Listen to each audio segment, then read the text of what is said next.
Hello ladies and gentlemen, and welcome to another episode of Playing World of Tanks. I'm AJ, and today we're going to be looking at a couple of games I had in my M48 Patton.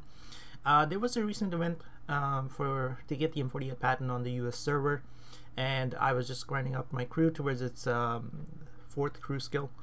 And I've had a couple of really good games in this tank, but these were a couple of them that kind of like stood out. And plus, I did not want to inundate you with like 6 or 7 M48 games. So right off the bat, I see the scouts heading through the middle. I take a speculative shot, and RNG favors me and somehow connects. But I knew I was gonna get spotted because I was sitting in the open, and scouts certainly have really good range. So I kind of like back into a cover. Now I see bad chat all the way across on the other side. And the M48's gun isn't that great, but at this range you should be able to hit like 1 out of 50% of your shots should be able to connect on average, or about 60 roughly, because its accuracy isn't that great. Its reload speed isn't amazing. I haven't played the M48 Patton when it was really good. I've heard that it used to be an amazing tank. But now it's just a good all-rounder. You don't see it a lot in clan wars anymore. It's never actually requested for. The only thing it has actually going for it is its incredible view range, which is 420 meters base. And excuse me, if you put anything on that increases that view range even slightly, that would put the tank about the maximum view range that you can get, and that is 445 meters.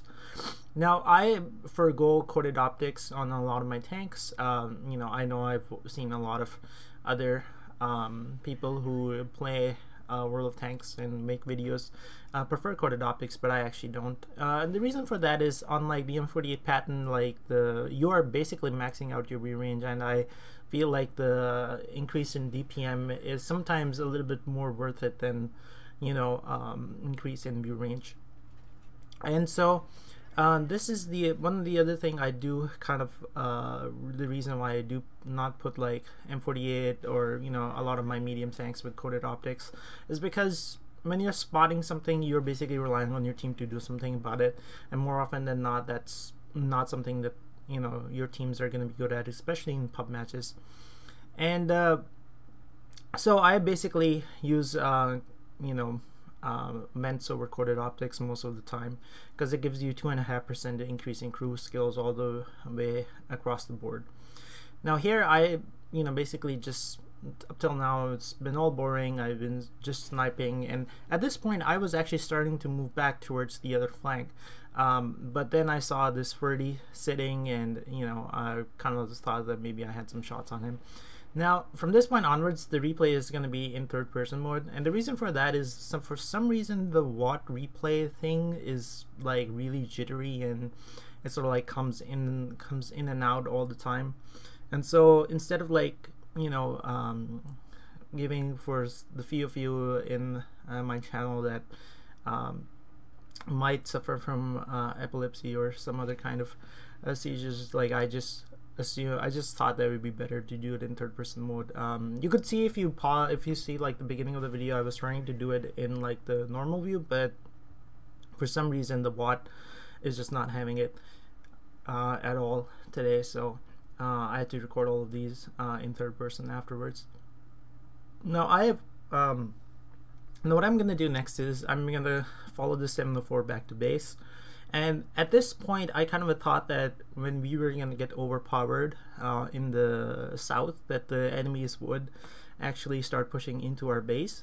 But I guess at this point, they kind of like realized that our team was just too far pushed into theirs. And apart from this poor Leo PTA, most of them actually start heading back. But I don't realize this until a minute into it. I was not going to go aggressive and figure out whether if they were coming or not. So I just wait here, and wait until an enemy tank shows up. I crest this ridge, trying to use the view range on this thing to see if anything else is coming or if the Leo is spotted or not.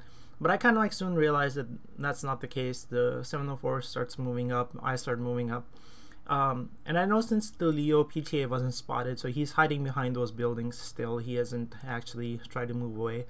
The reason for that is even if the Leo has really good camouflage, the tank that I'm using has this really amazing view range, and at this distance he should be easily spotted. Now the Leo is indeed spotted, but not by me, but by the 704. And so as the Leo is slightly unaware of what's going on, I just go into him. There's no point in like you know, dragging this out. I know I've out DPM him and out HP him, so there's no reason for me to sort of like be all stealthy about it. And plus the other thing is, if the enemy tanks did not show up here, that probably meant that they were all going back, and so I need to get back and sort of like help my team as quickly as I can. Now, as I am coming across this corner, I see the Yak Panther is tussling with one of our tanks. You know, unfortunately I can't save him in time, but the Yak Panther is taken out. There's 3 tanks that are left on the enemy team. You know, 2 tier 9s and the tier 10. Over here, the E75 you know, decides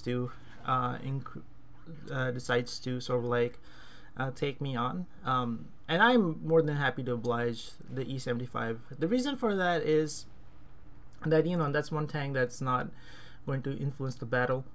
I know that with the E75's reload, I can easily put 2 shots into him for every one that he puts into me. I was not going to go head to head with an E75. I was not going to charge him because I actually did not know where the Waffle or the IS-7 were looking. At this, what the E75 is doing, he thinks he has shots on me, but at the same time he doesn't realize how fast my reload is. I take out the Waffle as he's retreating. At this point I have no interest in like exchanging with the E75 because that's what he was trying to do. But I turn around and take on the IS-7. Now from this it is kind of hard to see, but I actually aim for the front wheel sprocket of the IS-7 and track him. At this point, you know, I'm just trying to do as much damage as I can to the IS-7. So the IS-7 fires, he pens, he's firing gold, so it obviously isn't that difficult for him to pen me. I, you know, fire another shot into him and he gets taken out, and that was the game on that. Now corner fighting in an M48 is corner fighting in any tank is actually very important in World of Tanks. You will come across many situations in which you will be engaging in the tank in somewhat corner fighting, and what you should realize is that that certain things hold true for certain tanks all the time. So for example, here in Severagos, I always go you know, towards the eastern flank. In my opinion, that's one of the most important, and if you've seen my previous videos, I've kind of like shown you why it is. Now over here, I know that Germany mediums try to make it up to this corner really quickly, and T62 is here. We both exchange shots, but the T62A sort of like comes out for the worst. Now the reason why I did not actually back off was because I could take 2 shots in about the same time the T62A was gonna fire 2, but I was not able to skip the 3rd one because he actually tracked me for that shot. Now I'm trying to take out the IS-8. Always when you're trying to do corner fighting, start with the tank that's on the outside of the corner. So in this case, you know, the outside corner was the IS-8, and I started with him, and then I started moving inwards. In that shot, that was kind of hard to tell, but I fired into the lower plate of the T62A, and that kind of like set him on fire. Now the E100 comes here, and I will relinquish this corner to him because obviously he's the more heavily armored tank. Now everything fires at the E100. I know I have a couple of minutes to you know, take a shot at the T44, which I kind of do.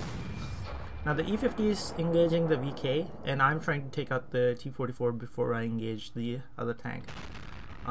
Over here, I'm just gonna stay here and, you know, try to take a shot at the VK.